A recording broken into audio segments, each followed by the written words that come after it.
सावन का महीना था। बारिश की हल्की बूंदें धरती को ताजगी से भर रही थीं। चारों ओर हरियाली फैली हुई थी और गांव के लोग अपने रोजमर्रा के कामों में व्यस्त थे। इस मौसम में गौतम बुद्ध अपने शिष्यों के साथ पास के एक गांव में प्रवास कर रहे थे। बुद्ध हर दिन सुबह सुबह गांव के चौराहे पर बैठते और वहां आने वाले लोगों को जीवन की गहरी शिक्षाएं देते। उनके शब्द जैसे जल की शीतल धारा लोगों के मन को शांत कर देते थे। गांव में बुद्ध की ख्याति बढ़ती जा रही थी। लोग उनकी शिक्षाओं को सुनने के लिए अपने काम छोड़कर आते। कुछ उनके प्रवचन से प्रेरित होकर अपने जीवन को बदल रहे थे। वहीं बुद्ध के शिष्य हर पल उनके साथ रहते, उनसे सीखते और उनके धैर्य और करुणा का प्रत्यक्ष अनुभव करते। लेकिन हर चमकती चीज सोना नहीं होती। जहां बुद्ध के प्रवचनों की सराहना हो रही थी, वहीं एक ऐसा व्यक्ति भी था जिसे यह सब स्वीकार नहीं था। वह व्यक्ति अत्यधिक अहंकारी था। उसके मन में बुद्ध के लिए ईर्ष्या और क्रोध का सागर उमड़ता था। ये तथागत कौन होते हैं हमें सिखाने वाले? उसने खुद से कहा। लोग इनके पीछे क्यों भाग रहे हैं? ये बस अपनी मीठी बातों से सबको फंसाना जानते हैं, पर मैं इन्हें बेनकाब करूंगा। उस व्यक्ति का नाम सुबंधु था। गांव में उसका बड़ा नाम था, शायद उसके पैसे और सत्ता के कारण, लेकिन भीतर से वह अकेला था। अपने क्रोध और अहंकार ने उसके रिश्तों को तोड़ दिया था। उसकी पत्नी और बच्चे उससे दूर हो गए थे। उसका गुस्सा उसकी सबसे बड़ी कमजोरी बन चुका था, लेकिन वह इसे स्वीकार करने को तैयार नहीं था। एक सुबह जब गांव के लोग बुद्ध के प्रवचन सुनने के लिए इकट्ठा हो रहे थे, सुबंधु ने यह तय कर लिया कि वह बुद्ध के सामने उनका मान मर्दन करेगा। उसके मन में एक योजना थी। उसने अपने घर से बाहर निकलते हुए अपने मन में कहा, आज मैं इनकी तथाकथित शांति को तोड़कर दिखाऊंगा। देखता हूं ये मेरी बातों का जवाब कैसे देते हैं। गांव का चौराहा लोगों से भर चुका था। हर कोई ध्यान से बुद्ध की बातों को सुन रहा था। बुद्ध कह रहे थे, मनुष्य का सबसे बड़ा शत्रु उसका अपना अहंकार है। जब तक हम इसे पहचानते नहीं, तब तक हम शांति को नहीं पा सकते। सुबंधु ने यह सुनते ही अपनी मुट्ठी भींच ली। उसके चेहरे पर गुस्से की लहर दौड़ गई। वह तेजी से भीड़ को चीरते हुए आगे बढ़ा। उसकी आंखों में क्रोध साफ झलक रहा था। लेकिन बुद्ध, वह शांत बैठे थे, जैसे किसी झील की सतह पर हवा भी न चल रही हो। गांव के चौराहे पर सैकड़ों लोग इकट्ठा हो चुके थे। बुद्ध का उपदेश चल रहा था। उनकी वाणी में ऐसी गहराई थी कि हर कोई मंत्रमुग्ध होकर सुन रहा था। लोग शांत थे, जैसे समय थम गया हो। बुद्ध ने कहा, जो क्रोध पर काबू पा लेता है, वह जीवन के सबसे बड़े युद्ध को जीत लेता है। तभी अचानक भीड़ को चीरता हुआ सुबंधु क्रोध से भरा हुआ तेज कदमों से आगे बढ़ा।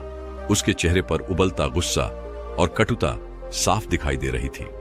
उसकी आवाज गूंज उठी, तथागत, आप कौन होते हैं हमें उपदेश देने वाले? क्या आप सोचते हैं कि आप यहां आकर हमें सिखाएंगे कि कैसे जीना है? यह सुनते ही लोगों की निगाहें सुबंधु की ओर मुड़ गईं। सबके चेहरों पर आश्चर्य और असमंजस था। आनंद और अन्य शिष्य चौंक गए। आनंद ने सुबंधु की ओर गुस्से से देखा, लेकिन बुद्ध, वह अभी भी शांत बैठे थे, जैसे कुछ हुआ ही ना हो। सुबंधु ने अपनी आवाज और तेज करते हुए कहा, आपके ये प्रवचन, ये दिखावा है। आप खुद को महान समझते हैं, लेकिन मुझे आप जैसे साधु बहुत मिले हैं, जो बस शब्दों के जाल में लोगों को फंसाते हैं। आप झूठे हैं। उसकी बातें अब अपमानजनक होती जा रही थीं। वहां खड़े लोग असहज हो गए। आनंद ने आगे बढ़कर कहा, तुम्हें नहीं पता तुम किससे बात कर रहे हो? भगवान बुद्ध के लिए इस तरह के शब्द मत बोलो। बुद्ध ने आनंद की ओर हाथ उठाकर इशारा किया, आनंद, रुक जाओ। हर व्यक्ति अपनी पीड़ा को व्यक्त करता है, इसे प्रकट करने दो। सुबंधु ने बुद्ध की इस शांति को देखकर और भी तीखी बात कहनी शुरू कर दी। देखा, यही तो है आपका नाटक, यह चुप रहकर सब सहने का दिखावा। पर मैं जानता हूं, भीतर से आप भी मुझसे डरते हैं, इसीलिए कुछ नहीं बोलते, है ना? शिष्य अब और अधिक क्रोधित हो रहे थे, लेकिन बुद्ध, उनकी आंखों में अभी भी करुणा झलक रही थी। उन्होंने सुबंधु की हर बात को धैर्यपूर्वक सुना।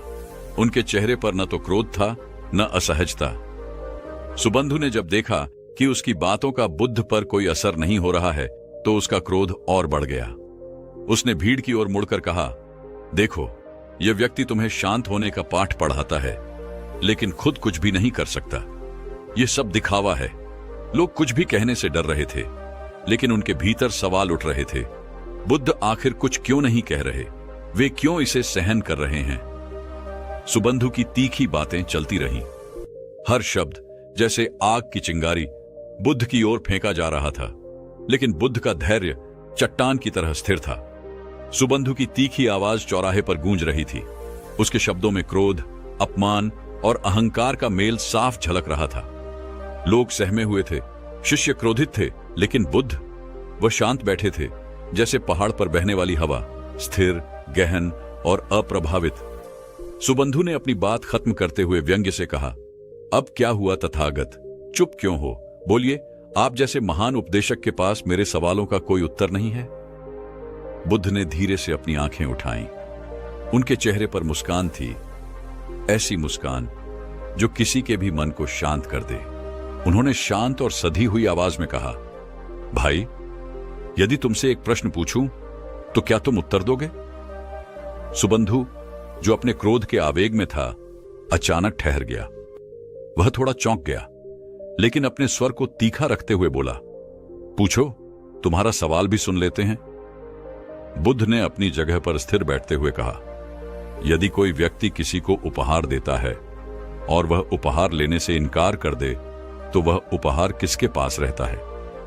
सुबंधु को यह सवाल सुनकर समझ नहीं आया कि इसका क्या मतलब है।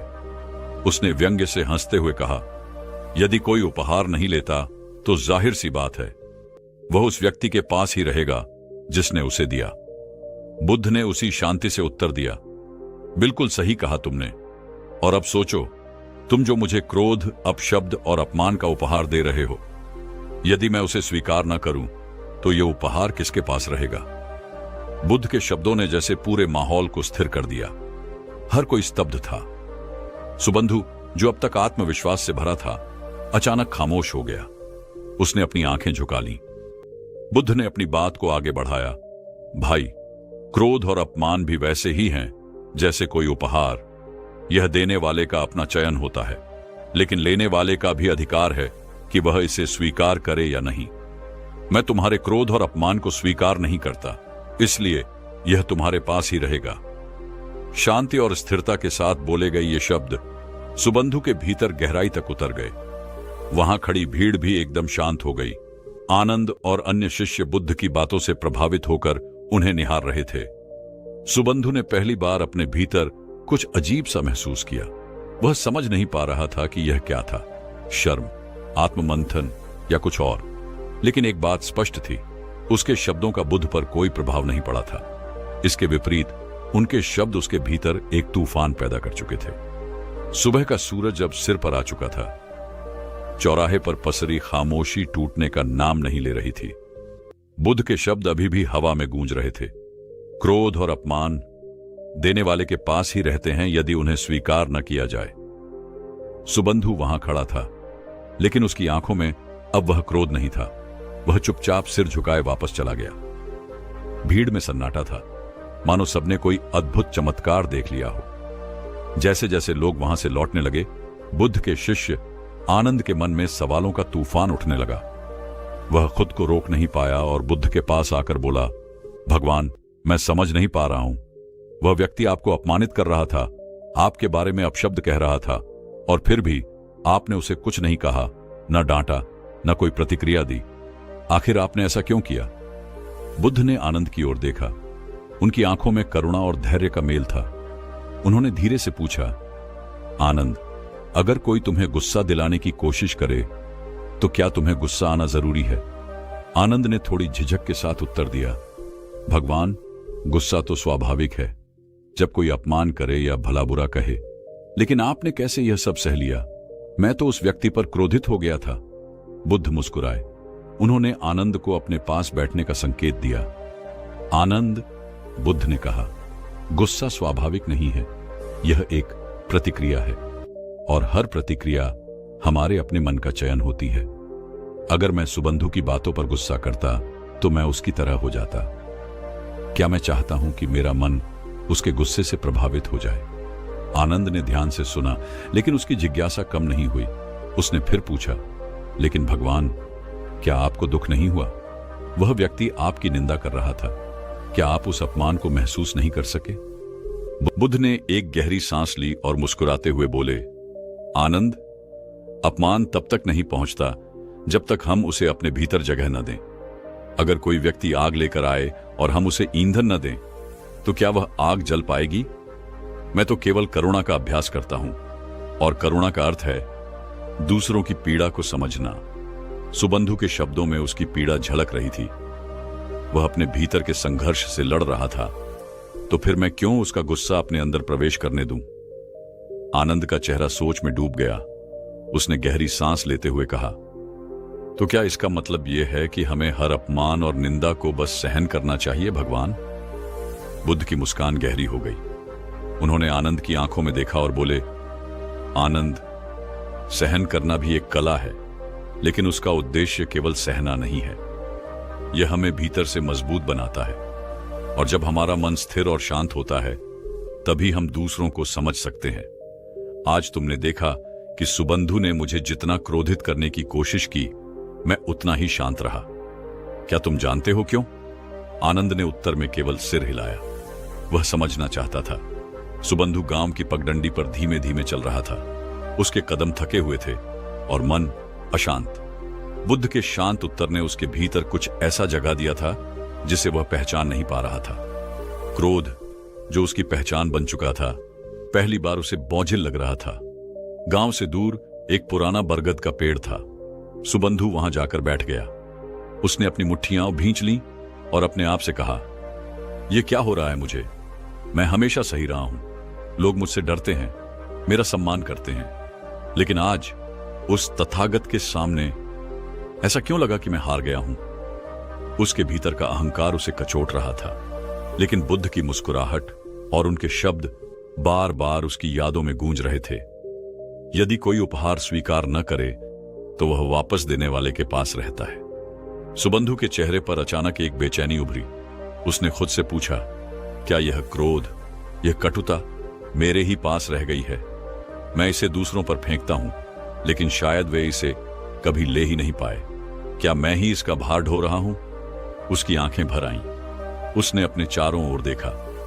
पेड़ों की सरसराहट, पक्षियों की चहचहाहट, सब कुछ उसे शांत करने की कोशिश कर रहा था, लेकिन उसके भीतर का तूफान थमने का नाम नहीं ले रहा था। पहली बार उसने अपने जीवन पर नजर डाली। क्यों मैं हमेशा गुस्से में रहा? क्यों मैंने हर किसी को चोट पहुंचाई? क्या मैं वाकई इतना कमजोर हूं कि मुझे अपना अस्तित्व साबित करने के लिए दूसरों को अपमानित करना पड़ा? बरगद के नीचे बैठे बैठे सुबंधु फूट फूट कर रोने लगा। उसने अपने सिर को घुटनों में छिपा लिया। उसकी आंखों से आंसू लगातार बह रहे थे। यह वही व्यक्ति था जो कुछ घंटे पहले तक अपने क्रोध और अहंकार में डूबा हुआ था। अब वह अपनी ही कमजोरियों के सामने खड़ा था। कुछ देर बाद सुबंधु ने सिर उठाया। उसका चेहरा आंसुओं से भीगा हुआ था, लेकिन उसकी आंखों में एक नई चमक थी। उसने मन ही मन कहा, मुझे तथागत के पास लौटना होगा। मुझे उनसे माफी मांगनी होगी। शायद मैं उनसे कुछ सीख सकूं। शायद वह इस बोझ से मुझे मुक्त कर सकें। सुबंधु ने धीरे धीरे गांव की ओर कदम बढ़ाए। हर कदम के साथ उसका हृदय हल्का हो रहा था। वह जानता था कि यह आसान नहीं होगा। भीड़ के सामने माफी मांगना, अपने अहंकार को तोड़ना, यह सब उसके लिए असंभव जैसा था। लेकिन बुद्ध की करुणा ने उसे कुछ नया अनुभव करने का साहस दिया था। गांव पहुंचने पर बुद्ध अब भी उसी स्थान पर बैठे थे।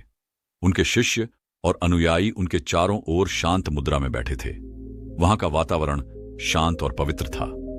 सुबंधु ने दूर से बुद्ध को देखा। उनका चेहरा अभी भी वैसा ही था, मुस्कुराता हुआ, शांत और गहरा।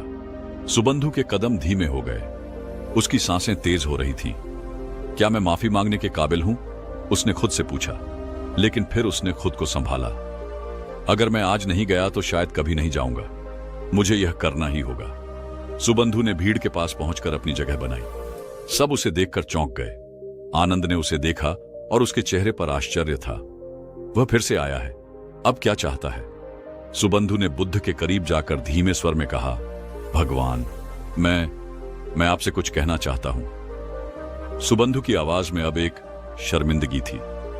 वह आंखें झुके हुए खड़ा था, जैसे अपने दिल का बोझ साझा करने के लिए शब्दों को ढूंढ रहा हो। लेकिन बुद्ध की शांति ने उसे मजबूती दी। बुद्ध ने उसे देखा, फिर धीरे से बोले, सुबंधु, तुम मुझसे कुछ कहना चाहते हो तो कहो। तुम्हारी आत्मा अब एक गहरे मंथन में है, तुम्हें अपने भीतर की यात्रा पूरी करनी होगी। सुबंधु की आंखों में आंसू थे, लेकिन उसने खुद को संभाला। उसने धीरे धीरे कहा, भगवान, मुझे खुद पर घृणा हो रही है। मैंने जिन लोगों को तिरस्कृत किया, उनका अपमान किया, वह सभी मुझे माफ कर सकते हैं, लेकिन अब मैं खुद को कैसे माफ करूं? मैं समझ नहीं पा रहा हूं, क्या करूं?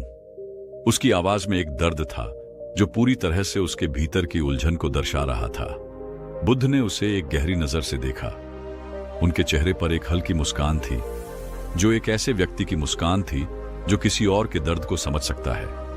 उन्होंने धीमे स्वर में कहा, तुम्हारे शब्द, तुम्हारा क्रोध, तुम्हारा अहंकार, ये सब तुम्हारे भीतर के अंधकार से आते थे, लेकिन यह अंधकार तब तक नहीं रहता जब तक तुम उसे अपनी चेतना से बाहर नहीं निकालते।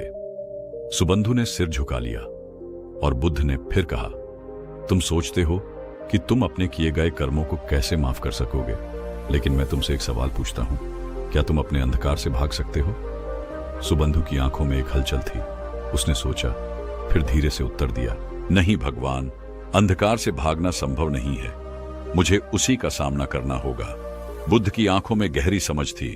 उन्होंने फिर कहा, ठीक वही बात है सुबंधु, तुम्हारे भीतर जो अंधकार है, वह तुम्हारा क्रोध, तुम्हारा अहंकार, तुम्हारा भय, यह सब सिर्फ तुम्हारी आत्मा की छाया है, और एक दिन जब तुम इसका सामना करोगे, यह छाया धीरे धीरे मिट जाएगी, क्योंकि प्रकाश और अंधकार एक साथ नहीं रहते। सुबंधु की आंखों में अब एक नई लहर थी। वह यह समझने लगा था कि वह केवल अपने भीतर के अंधकार से भागने का प्रयास कर रहा था, जबकि उसे उसका सामना करना था। बुद्ध ने उसकी बातों को समझते हुए और भी गहरे शब्दों में मार्गदर्शन देना शुरू किया। तुम्हारे अंधकार के अंतर्गत जो दर्द है, वह सिर्फ तुम्हारे भीतर नहीं है, यह सब लोग सहते हैं। जब तुम अपने दर्द को समझते हो, तो तुम दूसरों के दर्द को भी समझ पाओगे। तुम्हारी करुणा तभी प्रकट होगी जब तुम अपने भीतर के घावों को पहचानोगे और उन्हें ठीक करने का प्रयास करोगे। सुबंधु की आंखों में चमक आ गई। उसने धीरे से कहा, क्या मैं वाकई इसे बदल सकता हूं भगवान? बुद्ध की आंखों में गहरी शांति थी। उन्होंने उसे संबोधित करते हुए कहा, यह परिवर्तन तुम्हारे भीतर ही है सुबंधु। तुम अपने विचारों, अपनी क्रियाओं और अपने दृष्टिकोण को बदलने से शुरुआत कर सकते हो। परिवर्तन हमेशा भीतर से आता है। जब तुम स्वयं को बदलोगे, तो तुम्हारे आसपास का संसार भी बदल जाएगा। सुबंधु ने एक गहरी सांस ली, और जैसे ही बुद्ध की बातों ने उसे आत्मविश्वास दिया, उसने महसूस किया कि वह सच में कुछ बदल सकता है। वह अब अपने भीतर की जंग जीतने के लिए तैयार था। सुबंधु ने बुद्ध की उपदेशों को अपने दिल में पूरी तरह से उतार लिया था। वह यह समझ चुका था कि उसका असली शत्रु बाहर नहीं, बल्कि उसके भीतर था। उसका अहंकार, उसका क्रोध और उसकी नफरत। बुद्ध के मार्गदर्शन ने उसे आत्म मंथन के लिए प्रेरित किया था, और अब वह अपने जीवन में एक नई शुरुआत करने के लिए तैयार था। कुछ दिनों तक सुबंधु ने अपनी दिनचर्या को पूरी तरह से बदल दिया था। वह पहले की तरह गुस्से में नहीं आता था। अपने भीतर की अशांति और घृणा को वह अब शांति और सहानुभूति से बदलने की कोशिश कर रहा था। एक दिन जब सुबंधु गांव के बाजार से गुजर रहा था, उसे एक छोटा बच्चा दिखा जो एक टूटे हुए बर्तन के साथ बैठा था। बच्चा घबराया हुआ था, उसकी आंखों में डर था। सुबंधु ने उसके पास जाकर पूछा, क्या हुआ? तुम डर क्यों रहे हो? बच्चे ने कांपते हुए कहा, मुझे बर्तन को ठीक करना था, लेकिन मैं इसे और भी तोड़ बैठा। अब मुझे डर है कि लोग मुझे डांटेंगे। सुबंधु ने बच्चे की आंखों में देखा, और उसे पहली बार महसूस हुआ कि यह बच्चा उस दर्द का सामना कर रहा था जो कभी वह खुद महसूस करता था। वह बच्चा भी अपमानित होने और अपने की गए गलतियों के लिए डर रहा था, ठीक जैसे सुबंधु कभी अपनी क्रोध की वजह से डरता था। सुबंधु ने धीरे से बच्चे को अपने पास खींचा और कहा, देखो, हर कोई कभी न कभी गलती करता है। यह बर्तन टूटना कोई बड़ी बात नहीं है। असली बात यह है कि हम अपनी गलती से क्या सीखते हैं। यह सुनकर बच्चा थोड़ा शांत हुआ, और सुबंधु के शब्दों ने उसे कुछ आश्वस्त किया। सुबंधु की आवाज में वह सच्ची करुणा थी जो बुद्ध के उपदेशों का परिणाम थी। सुबंधु के भीतर एक अद्भुत बदलाव आ चुका था। पहले वह किसी की कमजोरी का मजाक उड़ाता था, लेकिन अब वह दूसरों के दर्द को समझने लगा था। वह किसी के प्रति क्रोध नहीं रखता था, बल्कि अब वह हर व्यक्ति में करुणा और समझ देखने लगा था। वह धीरे धीरे बदलता जा रहा था। अब वह एक नई सोच के साथ हर स्थिति का सामना करने लगा था। अब उसे खुद से नफरत नहीं थी, बल्कि वह खुद को स्वीकार करने और सुधारने की कोशिश कर रहा था। कुछ दिन बाद गांव में एक और घटना घटी। गांव के एक बुजुर्ग व्यक्ति को कोई समस्या हो गई थी और कुछ लोग उसकी मदद करने के बजाय उसे हिकारत की नजरों से देख रहे थे। सुबंधु ने यह देखा और बिना किसी संकोच के उस बुजुर्ग के पास गया। उसने उनकी मदद की और सभी को दिखा दिया कि कैसे एक व्यक्ति का हृदय बड़ा हो सकता है अगर वह खुद को समझे और दूसरों की मदद करने का अवसर दे। गांव के लोग अब सुबंधु को एक नए रूप में देख रहे थे। वह वही व्यक्ति था जो कभी गुस्से और घृणा से भरा हुआ था, लेकिन अब वह करुणा और शांति का प्रतीक बन चुका था। सुबंधु को अब यह एहसास हो चुका था कि असली ताकत अपने भीतर के अंधकार से बाहर निकलने में है। उसका परिवर्तन धीरे धीरे गांव में न केवल उसकी जिंदगी में, बल्कि दूसरों की जिंदगी में भी बदलाव ला रहा था। वह अब पूरी तरह से बुद्ध के उपदेशों पर चलने के लिए तैयार था। उसने अपने अहंकार को छोड़ दिया था और उसकी आंखों में एक नई जोश और सुकून था। वह दिन सुबंधु के जीवन का एक महत्वपूर्ण मोड़ था। अब वह बदल चुका था। उसे अपने भीतर की शक्ति का एहसास हो चुका था। वह जानता था कि शांति केवल बाहरी परिस्थितियों से नहीं आती। वह जानता था कि शांति केवल बाहरी परिस्थितियों से नहीं आती, बल्कि यह हमारी आंतरिक स्थिति से उत्पन्न होती है।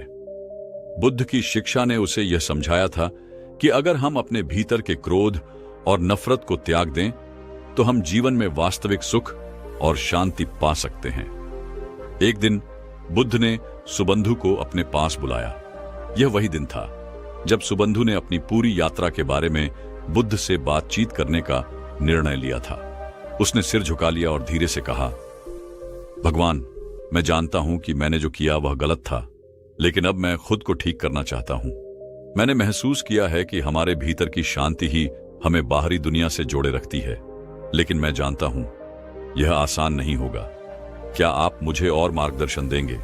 बुद्ध ने उसे मुस्कुराते हुए देखा और अपनी आंखों में गहरी करुणा के साथ उत्तर दिया, सुबंधु, तुम्हारे दिल में अब एक नई समझ और बदलाव है।